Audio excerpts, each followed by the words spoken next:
¿Dónde estaban los restos del lujoso transatlántico que se fue a pique? ¿Cómo fue el choque o cómo se produjo el choque contra el iceberg? ¿Cómo fueron las expediciones a las profundidades del océano? ¿En qué condiciones se encontraban los objetos tanto del buque como las pertenencias de los pasajeros? La pregunta fundamental, ¿se podrían rescatar? Esta y otras cuestiones se las hizo la gente durante muchos años, hasta que se pudo llevar a cabo o realizar la primera expedición en busca del Titanic, que estaba a casi 4.000 metros de profundidad.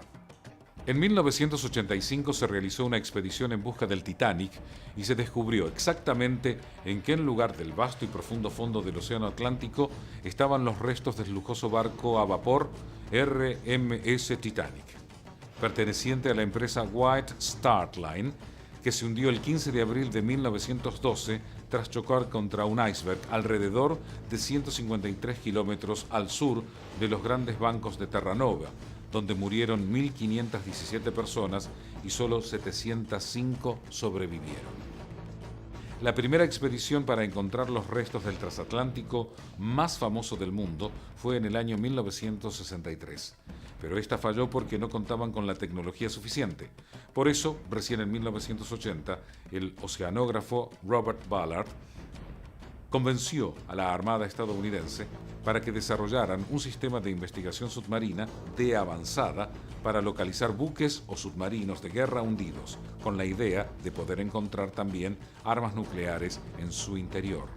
En 9 días logró localizar a la mítica embarcación el 1 de septiembre de 1985 a la 1:05 de la mañana, cuando la pantalla del submarino no tripulado mostró las primeras imágenes del naufragio, a las que pudo sacarle más de 20.000 fotos durante 4 días. Las fotografías mostraron las ruinas del buque esparcidas en los 600 metros que separaban la proa de la popa, lo que confirmó la teoría de que el transatlántico se había partido antes de hundirse. Pero el Titanic no fue el naufragio marítimo más trágico de la historia, como muchas personas pueden creer. Durante las guerras mundiales, gigantescos barcos fueron atacados y se produjeron grandes catástrofes con miles de civiles muertos. El más terrorífico de todos fue el del crucero Wilhelm Gustloff, barco de 25.000 toneladas que iba cargado de refugiados que huían del avance del ejército soviético sobre una Alemania casi derrotada y sumamente debilitada. Las grandes tragedias en todos los órdenes de la vida, las guerras dejan enseñanzas, las pestes dejan enseñanzas, las tragedias marítimas dejan enseñanzas y desde hace 55 años las Naciones Unidas tienen un comité, una agencia de las Naciones Unidas que es la Organización Marítima Internacional, que se ocupa fundamentalmente de atender a todo lo que es relativo a la seguridad de mares y de navegantes comerciales. No intervienen acá los buques de guerra, pero sí los buques mercantes. La tragedia del Titanic, como la de otros grandes cruceros, ha dejado, entre otras enseñanzas, todo lo que es la modificación de las normas de seguridad.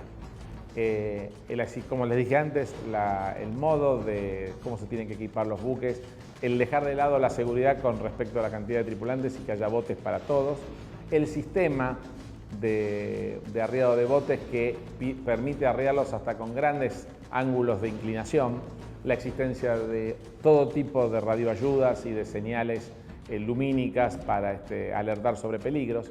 También el establecimiento de las denominadas rutas de garantía, de institutos de garantía, es decir, la fijación de determinadas rutas preestablecidas donde es difícil encontrar, por ejemplo, hielo, sacando situaciones meteorológicas exclusivas.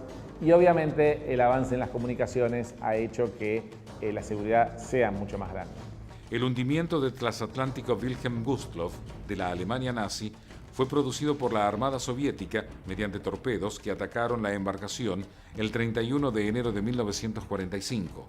A bordo del buque se encontraban más de 10.500 personas, de las cuales murieron 9.343, y por este terrible número se convirtió en el desastre marítimo más grande de la historia, mucho menos conocido que la historia del Titanic, pero mucho más trágica.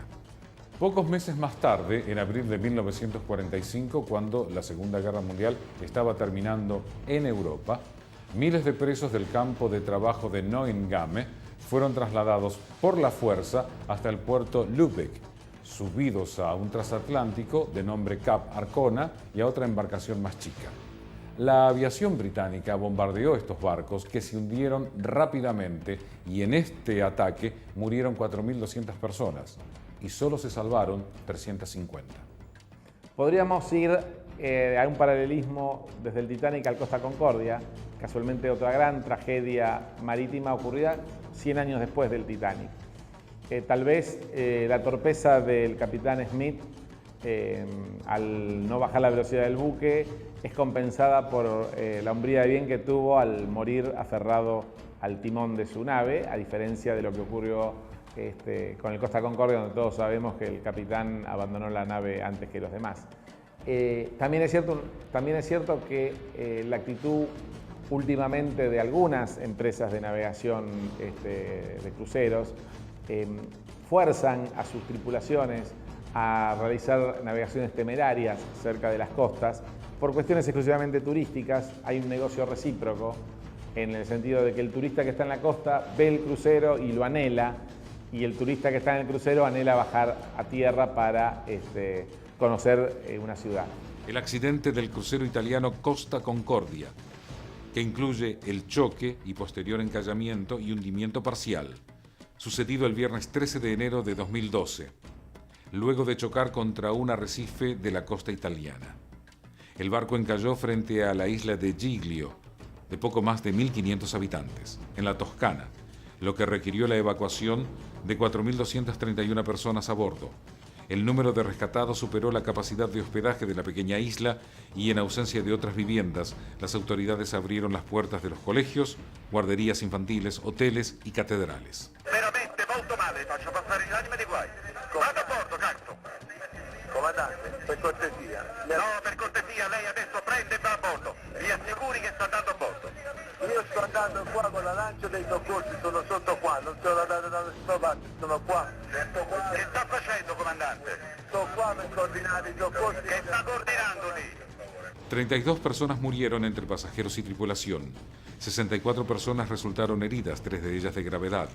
Una pareja de recién casados de Corea del Sur, más un tripulante italiano, tuvieron que ser rescatados de debajo de la cubierta. El capitán Francesco Schettino y el primer oficial, Ciro Ambrosio, fueron arrestados bajo sospecha de homicidio involuntario, después de navegar mucho más cerca de la orilla de lo permitido. Schettino fue posteriormente liberado el 5 de julio de 2012, pero sigue en la mira de la justicia.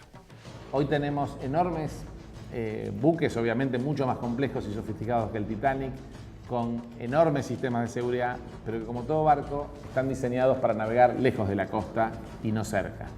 Por otro lado, cuando incluimos 5 o 6 mil personas entre pasajeros y tripulantes en un espacio confinado, es extremadamente peligroso someter esos buques a riesgos innecesarios, porque por muy entrenada que esté la tripulación marina netamente, nunca pasa a ser más de 50, 100 personas, porque el resto son ayudantes de cámara, personal de cocina, orquestas, personal de entretenimiento, que si bien tienen una habilitación náutica primitiva, a la hora de un naufragio, de un accidente, están más cerca de ser un pasajero más que un tripulante. El accidente del Costa Concordia volvió a encender, a 100 años del Titanic, las luces de alarma de las instituciones que velan por la seguridad marítima, y hoy en día hay en revisión un montón de medidas relativas con la seguridad de la navegación. El Concordia entró al servicio de Costa Cruceros el 7 de julio de 2006, siendo el barco más grande construido en Italia hasta ese momento y costó 450 millones de euros. Con sus 114.500 toneladas, es el naufragio de mayor tonelaje de la historia. En el accidente del Costa Concordia, de naturaleza completamente distinta a la del Titanic, y al margen de la ponderación de la actitud de uno u otro capitán, hubo un problema adicional, que fue la demora en la que el capitán incurre al dar el aviso de la situación por la que estaba atravesando, porque ni él mismo llegó a considerar la gravedad de lo que ocurría. En cuanto a la cantidad de víctimas, uno a veces dice 32, 34 muertos, considerando que eran una masa humana de 5.000 personas, se puede decir que, por decirlo en un término vulgar, la sacó muy barata No nos tengamos que olvidar que el manejo de una multitud, de tanta cantidad de gente que entra en pánico, cuando se le habían ofrecido todas las seguridades, es realmente difícil por muchos cursos que los marinos hoy en día estamos obligados de hacer en cuanto a primeros auxilios, control de multitudes, lucha contra incendios y demás. Pero nunca un simulador o una instalación acotada nos va a permitir magnificar lo que son 4 o 5 mil personas libradas a su suerte o que entren en pánico. En estos días mucho se ha preguntado la opinión pública sobre la situación de los tripulantes de la fragata Libertad, por ejemplo. Y hay una gran diferencia. En esa masa humana, que es mucho más chica, de 300 personas, son 300 profesionales del mar, donde se supone que están templados para situaciones de incomodidad, como es la de estar en un puerto amarrados, o de alto riesgo, como lo es el hundimiento de una nave, que es la peor circunstancia que le puede pasar a cualquier marino, perder su buque. El pasado 16 de octubre, Schettino, considerado el principal imputado en este evitable accidente que le costó la vida a 32 personas, se presentó ante la audiencia en Roma.